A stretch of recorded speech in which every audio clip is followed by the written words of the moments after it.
Hello, and welcome to Quick Charge by Electrek.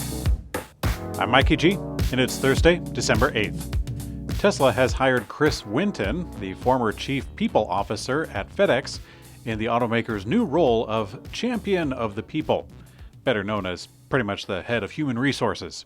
Winton is coming off of an impressive 35-year career from FedEx.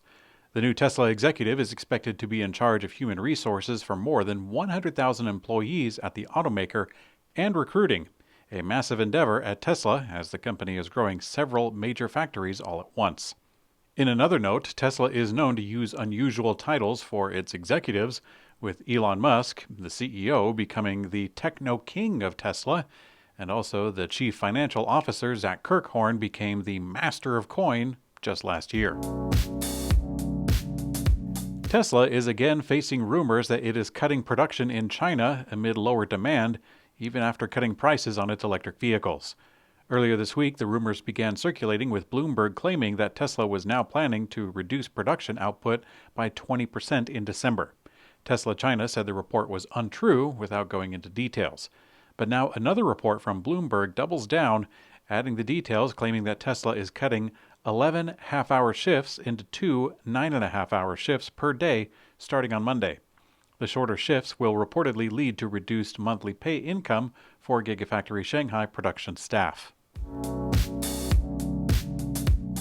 Elon Musk's bankers are considering Tesla stock-backed margin loans to support Twitter, which is under heavy interest expenses.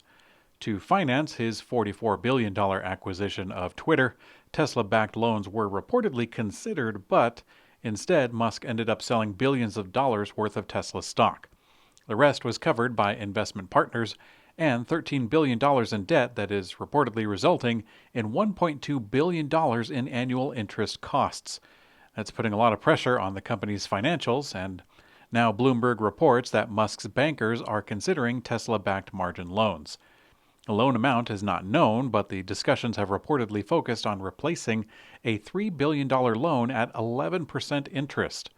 Musk selling over $10 billion in Tesla stock has already put a lot of pressure on the stock and its shareholders. That would just add more pressure, as downturns in the stock price could result in Musk selling even more Tesla stock. Tesla has reportedly tapped Tom Zhu, the president of Tesla China, to take over leadership of Gigafactory Texas as the factory is trying to ramp up production. In October, Electrek reported that Tesla was still looking for a leader at Gigafactory Texas, which is somewhat surprising considering that they started production at the factory 1 year ago. But now, according to Bloomberg, Zhu will be taking over responsibilities in Texas. The report doesn't specify if the move is permanent or if Zhu will retain his responsibilities in China. The news comes just after a report from China claiming that Zhu had been tapped to take over the role of CEO from Elon Musk. However, the circumstances of that report were strange to say the least, so we didn't take a whole lot of stock in it. Volkswagen Group has shared a progress update outlining the development of its upcoming MEB Plus platform. What was originally thought to be an upgrade to its current platform will actually become Volkswagen's next-generation EV backbone. The current MEB platform, without the Plus, sits below several of Volkswagen's current EV models, like the ID.3, the ID.4, and the new ID. Buzz. Back in April, the news broke on the Plus version, with Volkswagen promising an improvement in range. They shared an estimate using what is likely the WLTP testing cycle, and we surmise that using the EPA testing it would be around 350 miles of range. Of course, these numbers are very general, since Volkswagen shared this updated platform will support 10 new Volkswagen brand EVs by 2026. This will include a cheaper version starting at 25,000 euros. No exact timeline is available quite yet, but you can stay tuned to Electrek to find out. Honda is teaming up with CATL to supply batteries for over 1 million electric vehicles. Before we get too excited, this actually appears to be servicing only Honda's EVs in the Chinese market. From 2024 to 2030, CATL will be fulfilling 123 gigawatt-hours of EV capacity, which is enough for their stated goal of 80,000 Hondas sold in the Chinese market. China accounted for over 56% of global electric vehicle sales in the first half of this year, but by the end goal year of 2030, Honda might need more battery supply than this contract will allow for. Hyundai Motor UK has shared pricing and performance specs for the two higher trims of the IONIQ 6, the premium and ultimate trim level. From what we can anticipate, we might have something similar in the USA market. All versions of the IONIQ 6 are coming to the UK featuring the larger 77.4 kilowatt-hour battery, providing an estimated 379 miles of range. The premium rear-wheel drive version starts at €46,745, which amounts to $57,120, while the larger, or rather higher trim, ultimate rear-wheel drive starts at €50,245, amounting to $61,375. The automaker has already promised a smaller 53 kilowatt-hour battery pack version for the US, but according to the Hyundai UK team, the larger battery will be the only option available in the UK, unless demand says otherwise. Upcoming electric vehicles from the Hyundai Motor Group, including the Hyundai IONIQ 5 and Kia EV6, are set to receive a performance upgrade. Of course, it's a hardware upgrade, so I don't think that current owners will get an over-the-air update. But nevertheless, the automaker will use new silicon carbide power modules for its E-GMP platform to boost performance and driving range. Hyundai has chosen ST Microelectronics' new, highly efficient ACE-Pack drive power modules for several of their new E-GMP vehicles. At the moment, no hard specs have been announced, but Hyundai seems very excited for improvements to the overall powertrain performance. Hours after posting its third quarter 2022 results, Sono Motors CEO and co-founders offered public statements outlining the financial struggles of its Sion solar EV program, which now teeters on the edge of being scrapped. The Sono team launched a 50-day campaign called #SaveSion, which implores its community of reservation holders to commit to a solar EV purchase to help kick off a 12-month journey to get into production. Those committed customers will only be held to payments if and when the 50-day campaign proves successful.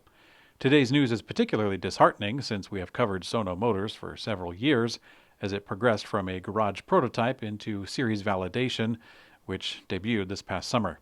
Should the community funding fail, Sono Motors says that it will turn its attention entirely into its business-to-business solar experience. The company states that its current and expected liquidity should allow for a pivot to solar tech only, so the startup is not in dire straits, just the car. You may recall last week when sources within General Motors Tech Center told Car and Driver that the Corvette name would be receiving its own EV brand, complete with an electric four-door coupe and SUV variants. But now we are learning that the next two brands in contention for an electric spin-off will be the Chevy Camaro and Cadillac Escalade. The Post claims that GM initially wanted to reinvent the Cadillac brand, but Escalade just made more sense. Cadillac itself has already announced that they would only be bringing fully electric vehicles to market for the future, so we're not sure how that gets in there. An electric Camaro brand is also under consideration, which could include a 2+2 coupe and a convertible 2- and 4-door SUVs and a Corvette-like mid-priced flagship sports car. I guess that would compete with the Corvette brand EVs, but I'm not entirely sure. If this sounds unnecessarily complex, then you're in the same boat as I am. Already, Ford is spinning off its own business into factions to handle electric vehicles, while other brands like Hyundai are also spinning off their badge for IONIQ. There must be some kind of market research for moves like these because criticisms abound. It seems to be par for the course. Okay, it is opinion time. I find it amusing that General Motors is spinning off new brands from their anchor vehicles. I guess the life cycle of product names and brand names requires such chicanery. It seems like there is no goodwill left in the marketplace for the likes of the name Oldsmobile or Pontiac. Perhaps if it wasn't for the Chinese market, the Buick name would have been retired too. I'm just trying to imagine a 4 or 5 different Corvette SUV lineup, or a handful of Escalade Roadsters, or maybe a Camaro sedan that really makes me wonder if the market will swing that way. Maybe it never will swing back. I think that there's like 15 variations of the Civic, so maybe they're really onto something. Maybe this isn't the GM that we want, but the GM we deserve.